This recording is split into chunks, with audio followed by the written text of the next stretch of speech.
श्रीगणेशाय नमः।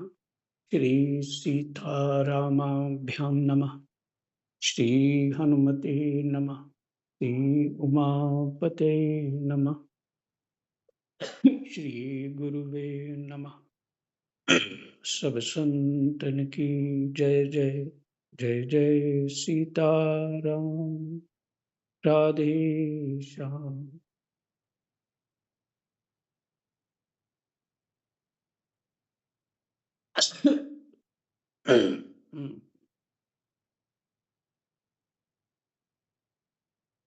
षष्ठ स्कंध और 16वां अध्याय।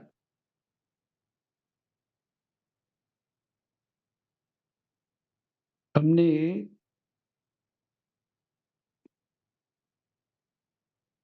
पाठ कहाँ तक किया था, थोड़ा बताएंगे? हाँ जी, राम 45 राम तक जी महाराज जी, 45 श्लोक तक। 45 तक महाराज जी, राम राम जी। राम राम जी हाँ महाराज जी, ठीक है, 45 45 तक। ठीक है जी। कुछ करना था, पीछे का भी करना था। 45 से पीछे कुछ थी बात, ठीक है। 45।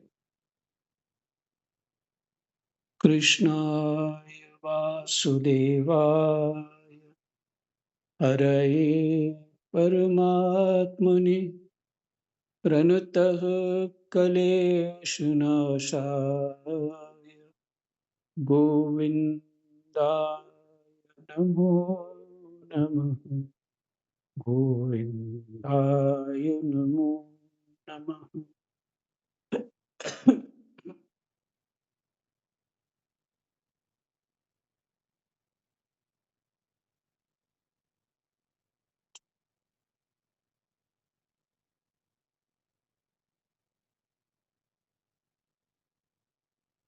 45 तक किया था, ठीक है।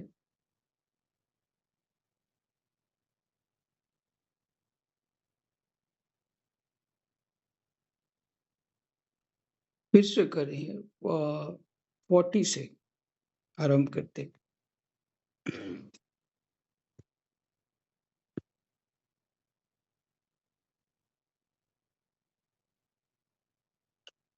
हे अजित, जिस समय आपने विशुद्ध भागवत धर्म का उपदेश किया था,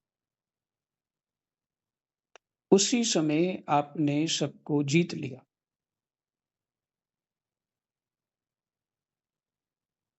क्योंकि अपने पास कुछ भी संग्रह परिग्रह न रखने वाले, किसी भी वस्तु में अहंता ममता न करने वाले आत्मा राम सनकादि परम ऋषि भी परम साम्य और मोक्ष प्राप्त करने के लिए उसी भागवत धर्म का आश्रय लेते हैं।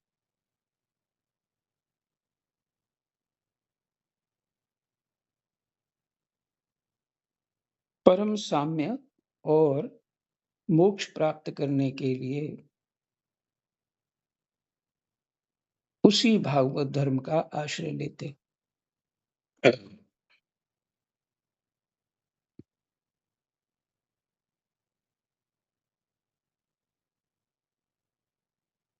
वह भागवत धर्म इतना शुद्ध है कि उसमें सकाम धर्मों के समान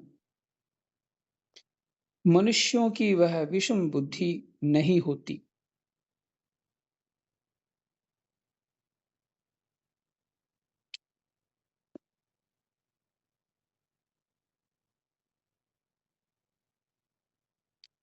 कि ये मैं हूं, ये मेरा है, यह तू है और यह तेरा है, यही झगड़ा है। वह भागवत धर्म इतना शुद्ध है कि उसमें साकाम धर्मों के समान मनुष्य की वह विषम बुद्धि नहीं होती। कल रात को जब मैं पाठ कर रहा था तो मुझे कुछ लग रहा था कि मैं ठीक से कुछ उसका आत्मसात नहीं कर पा रहा हूँ, उस पाठ को स्वतः ही नहीं कर पा रहा हूँ। पूरा ग्रहण नहीं कर पा रहा, तो कुछ गड़बड़ था। गड़बड़ ये था कि बाज़ार गया था और उधर से आया तो बुद्धि अशांत सी थी, ट्रैफिक और फिर फटाफट करने से वो बहुत सारी बातें बुद्धि में होती हैं, जो काम करना था। तो जब अशांत आपकी बुद्धि सत्व गुण में स्थापित होगी, रजोगुण से सत्व गुण में, तब सहज ही हर बात समझ में आती। कल जो समझ आ रहा था, इसके विपरीत लग रहा था मुझे। वो ठीक समझ नहीं आया। वैसे वो कल वाले पाठ को मैंने रात वाले को सुना नहीं। अभी एक बार उसको रिकॉर्डिंग तो है, सुनूँगा।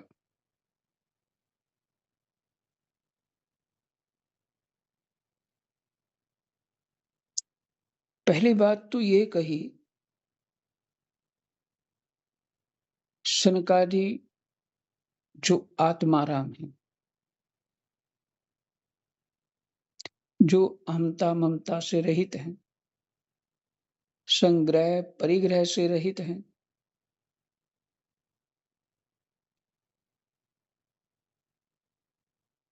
ऐसे महापुरुष भी परम साम्य और मोक्ष प्राप्त करने के लिए उसी भागवत धर्म का आश्रय लेते हैं। तो देखिए यहाँ, क्या उनको मोक्ष नहीं है? वो किसी बंधन में है? नहीं, वो तो मुक्त हैं, भगवत स्वरूप हैं। ब्रह्मा जी की प्रथम संतान है और उनके सनकादि जी जो है, उनके दादाजी भगवान नारायण हुए, लौकिक दृष्टि से। लेकिन यो वैसे तो जो सनकादि हैं, वही नारायण है, वही ब्रह्मा। ये हिसाब लौकिक दृष्टि का है, वहाँ वो दृष्टि नहीं चलती है।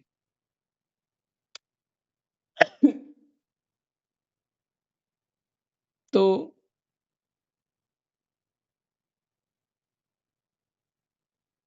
उनको किसी भी वस्तु में अहंता-ममता नहीं है और आत्माराम मैंने अपनी आत्मा में ही रमन करते रहते हैं।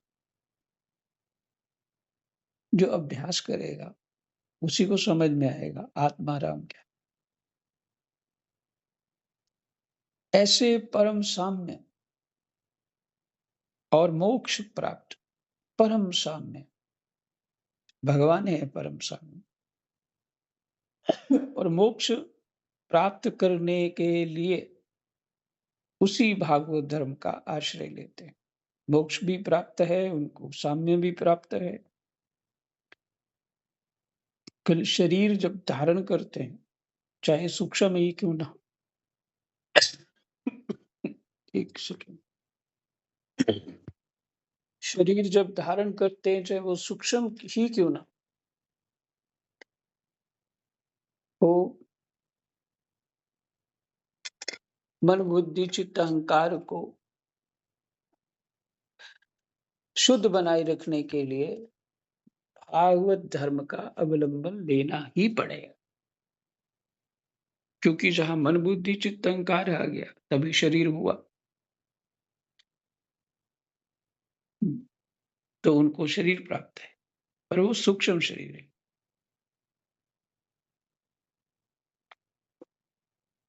उनके पास वो सभी सिद्धियां हैं। सिद्धि का वो स्वतः सिद्ध रूप है, वो ब्रह्मा जी की संतान है।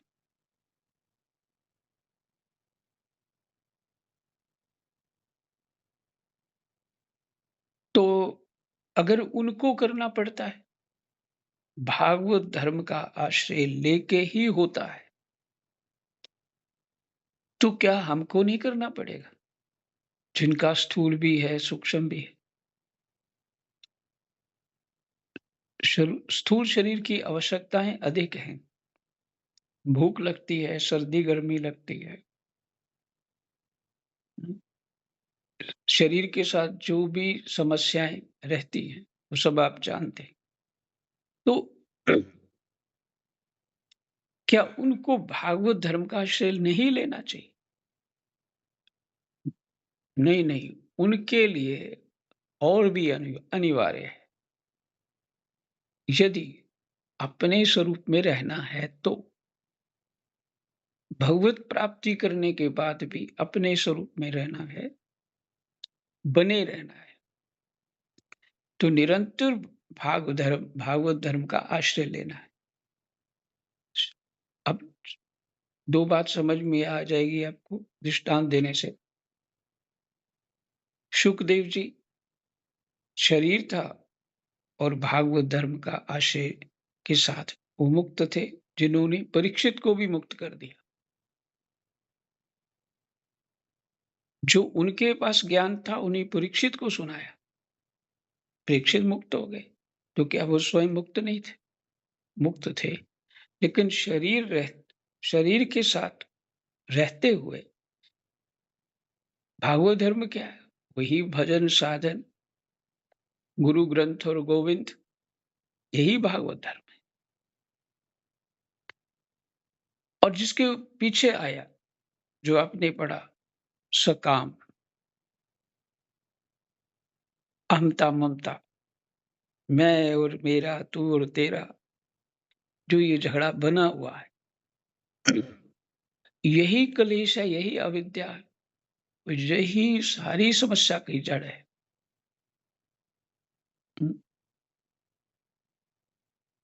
मेरे पास ये है और मुझे शो ऑफ भी करना है। मुझे अपनी सूरत भी चमकानी है। मुझे ये करना है, वो करना है।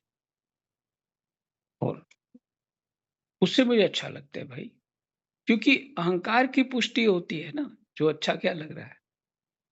उससे अपना जो हमारा अज्ञान रूपी अहंकार है पुष्ट होता है। देखो मैं कैसा हूँ।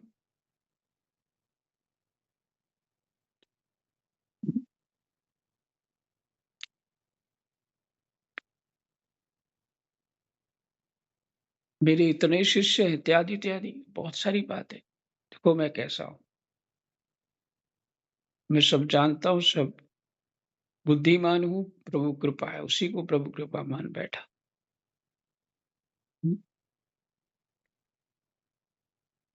तो यही विरक्तों के लिए है, माने साधुओं के लिए, वही गृहस्थियों के लिए। अब वो समता में स्थापित होने के लिए मैं और मेरा, तू और तेरा कितना करना है, किस संयम में करना है, ये पहले तो स्वतः ही विचार करे, क्योंकि शास्त्र को सुन रहे हैं तो विचार करना चाहिए। नहीं तो ये बंधन कभी छूटेगा? नहीं छूटेगा, कभी नहीं छूटेगा।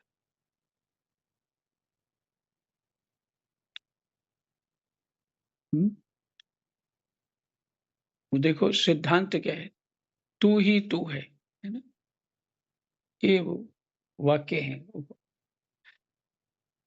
जिनको महावाक्य बोलते हैं, तू ही तू है। तू ही तू है तो सब कुछ तू ही है फिर। हुँ? अगर मैं ही मैं हूँ, तो सब कुछ मैं ही हूँ। जिस उनके महावाक्य हैं, वो वैदिक वाक्य है। तो इससे हमें ये समझना है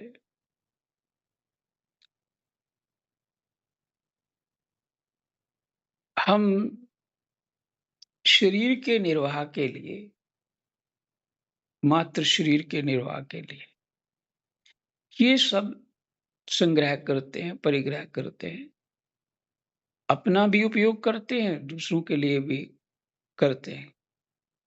लेकिन जैसे ब्रह्मा जी को वरदान मिला कि ब्रह्मा जी को बोला कि आप ना भगवान नारायण ने बोला कि सृष्टि रचना करो। ब्रह्मा जी ने कहा कि मैं सृष्टि रचना तो अवश्य करूंगा। आपकी आज्ञा है। एक तो मुझे उसका ज्ञान नहीं है, उसका ज्ञान दीजिए और दूसरा जब मैं रचना करूँगा, तो मैं उसको अपनी मान बैठूँगा और जब मैं अपनी मान बैठूँगा, तब मैं उस माया के बंधन में फँस जाऊँगा। तो भगवान आशीर्वाद देते हैं, तुम्हें माया का स्पर्श नहीं होगा। अपना, अपनी मान बैठने का जो तुम कह रहे हो, वैसा माया तुम पे बंधन नहीं डालेगी, क्योंकि माया तो भगवान की सेविका है। तो ब्रह्मा जी भजन भी करते हैं, सृष्टि भी करते हैं और उस ज्ञान को स्थिर करने बनाए रखने के लिए भागवत धर्मों का अवलंबन भी लेते ही रहते हैं सदा।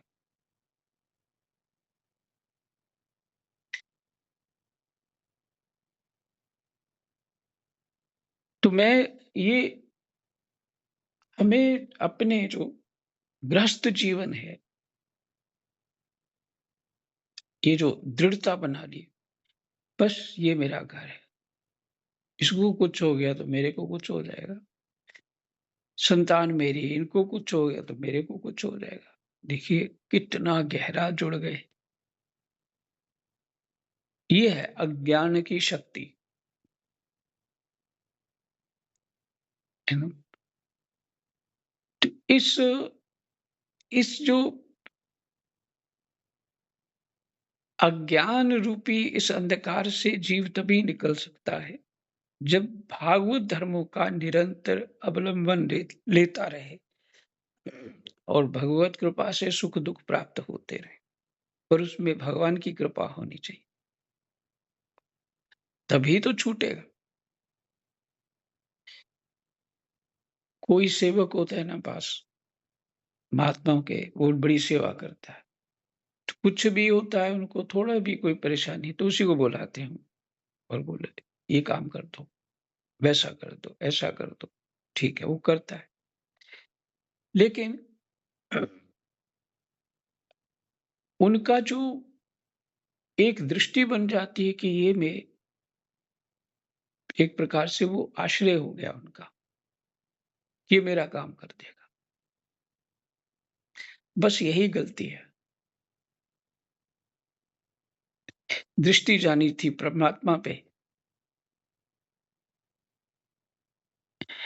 कि बने तो रघुवर ते बने, बिगड़े तो भरपूर, तुलसी और अन ते बने, वावन वे पे धूर।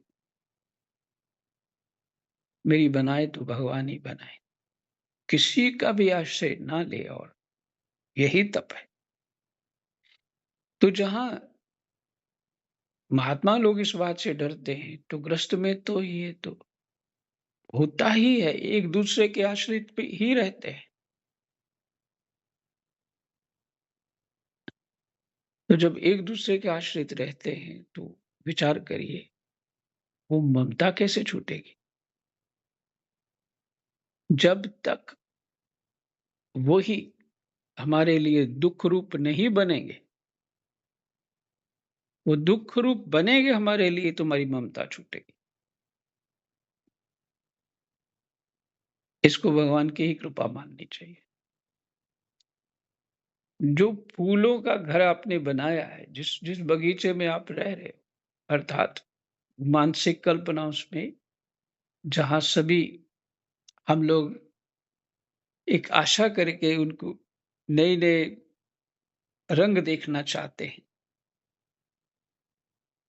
प्रसन्नताएं देखना चाहते हैं, खुशियां देखना चाहते हैं,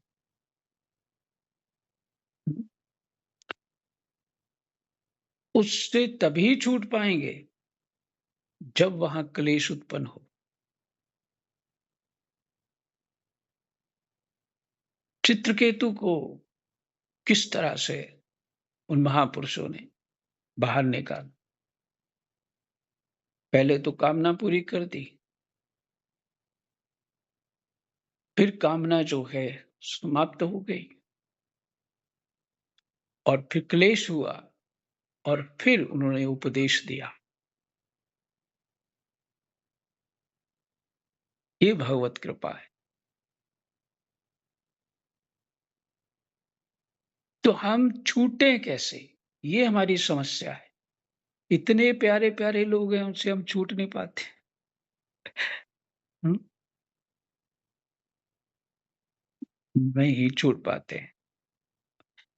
इसलिए भगवान कहते हैं मम माया दुरत्या, मेरी माया बहुत बहुत कठिन है उसको पार कर।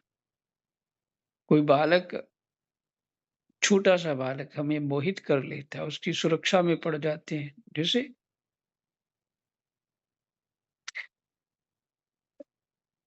भरत जी, जड़ भरत जो पहले भरत जी थे, भरत जी हिरण के बच्चे को रक्षा में पड़ गई और ममता हो गई।